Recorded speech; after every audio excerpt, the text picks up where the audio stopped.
ஏங்க இப்ப இருக்க பசங்களுக்கு கல்யாணம் பண்றதுல என்னதான் பிரச்சனை? என்னல கேட்ட என்ன பிரச்சனை என்ன கேட்ட இல்லை சொல்லிதான் கேட்டுக்கல. ஒரு பையன் தான் கட்டிக்க போகிற பொண்ணு வேலைக்கு போகணும்னு நினச்சா என்னலே தப்பு? நீங்கள் என்னலே சொல்லுதீங்க? ஆனால் அவர் ரூல்ஸ் போடுறா இப்போமே நமக்கு வேணாத பையன் சொல்லுதீங்கல்ல.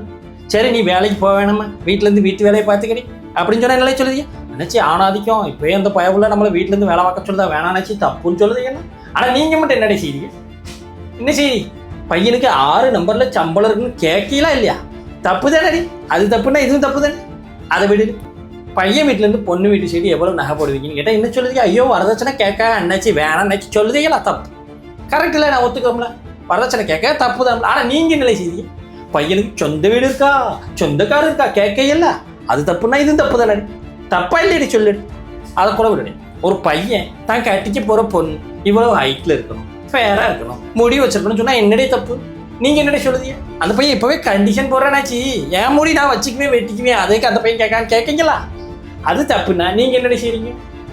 பையனுக்கு மண்டையில் மசரெல்லாம் நினச்சி வேணாச்சு சொல்லுதீங்களா இல்லையா? அப்போ அது தப்புன்னா இதுவும் தப்பு தானே. சொல்லுங்கடி தப்பு தானே. ஏன்னா எங்களை பார்த்து சபலிக்கோட பொம்மை மாதிரி தெரியுதா உங்களுக்கு? எங்களுக்கு ஃபீலிங்ஸ் எமோஷன்ஸ் எல்லாம் இருக்குடே. வந்துட்டாலும் கேள்வி போகடே.